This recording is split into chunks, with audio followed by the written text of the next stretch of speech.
মুসলিম উম্মার শান্তি ও সমৃদ্ধি কামনায় আখেরি মোনাজাতের মাধ্যমে শেষ হল ৫৮তম বিশ্ব ইজতেমার দ্বিতীয় পর্ব।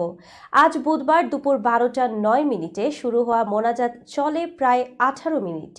দেশ বিদেশের লাখো ধর্মপ্রাণ মুসল্লি এতে অংশ নেন। মোনাজাত পরিচালনা করেন মাওলানা মোহাম্মদ জুবায়ের। সরেজমিনে দেখা যায় ২ হাত তুলে সৃষ্টিকর্তার কাছে আশ্রয় আর ক্ষমা প্রার্থনা করছেন মুসল্লিরা। লাখো মানুষের আমিন আমিন ধ্বনিতে মুখর হয় তুরাগ তীর।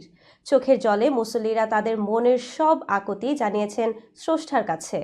ইজতেমার এই আখেরি মোনাজাত শুরু হয় দুপুর ১২টা ৯ মিনিটে, চলে একটানা প্রায় ১৮ মিনিট। এবারের মোনাজাত পরিচালনা করেন কাকরাইল মসজিদের খতিব ও পেশ ইমাম মাওলানা মোহাম্মদ জুবায়ের।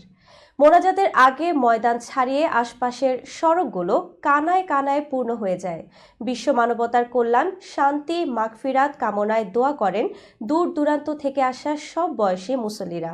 এই পর্বে প্রায় ৩০ লাখ মুসল্লি অংশ নিয়েছেন বলে জানিয়েছেন আয়োজক কমিটি। ৮ দিন বিরতি দিয়ে ১৪ ফেব্রুয়ারি থেকে শুরু হচ্ছে মাওলানা সাদ অনুসারীদের বিশ্ব ইজতেমার তৃতীয় পর্ব। আগামী বছর শুরাই নেজামের বিশ্ব ইজতেমার প্রথম পর্ব জানুয়ারির ২ থেকে ৪ জানুয়ারি এবং দ্বিতীয় পর্ব জানুয়ারির ৯ থেকে ১১ জানুয়ারি নির্ধারণ করা হয়েছে।